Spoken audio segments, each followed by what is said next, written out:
నమస్కారం, చరణ్ టీవీకి స్వాగతం. జర్నలిస్టులారా, ఆరోగ్యం జాగ్రత్త. రాజకీయాల్లో ఎవరి స్వార్థం వాడిదే. వారికి ప్రచారం కావాలి, ఓట్లు కావాలి. పాత్రికేయుల జీవితాలపై వారికి పట్టింపు లేదు. కాబట్టి మన కుటుంబ సభ్యుల కోసం, మన కోసం మనం జాగ్రత్తగా ఉండాలి. ఎన్నికల సందర్భంగా జర్నలిస్టులకు ఆదాయం ఏం వచ్చిందో తెలియదు, కానీ వడదెబ్బకు మాత్రం చాలా ఇబ్బంది పడుతున్నారు. ప్రెస్ మీట్లు పెట్టే నేతలు ఏసీ కార్లలో తిరుగుతారు. వాళ్ళ మీటింగ్లకు హాజరయ్యే జర్నలిస్టులు మాత్రం ఎండలో తిరుగుతున్నారు.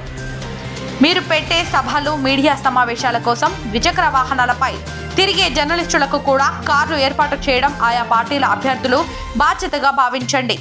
భోజనం ఏర్పాటు చేయాలి అంటే మిట్ట మధ్యాహ్నం 12 గంటల తర్వాతే పెట్టాలి అనే నిబంధన లేదు. ఎప్పుడు ఆకలిస్తే అప్పుడు తినండి. ద్రవ పదార్థాలు ఎక్కువగా తీసుకోండి.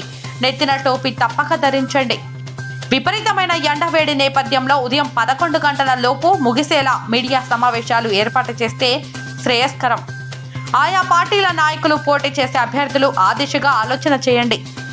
ఇప్పటికే 2 రాష్ట్రాల్లో వడదెబ్బ తగిలిన జర్నలిస్టులు ఎక్కువగానే ఉన్నారు. ఎన్నికల తర్వాత అవి ఆగేవి కావు, జరుగుతాయి. వాటికంటే ముందు మీ ఆరోగ్యం జాగ్రత్త. మిత్రులకు ప్రపంచ పత్రికా దినోత్సవ శుభాకాంక్షలు.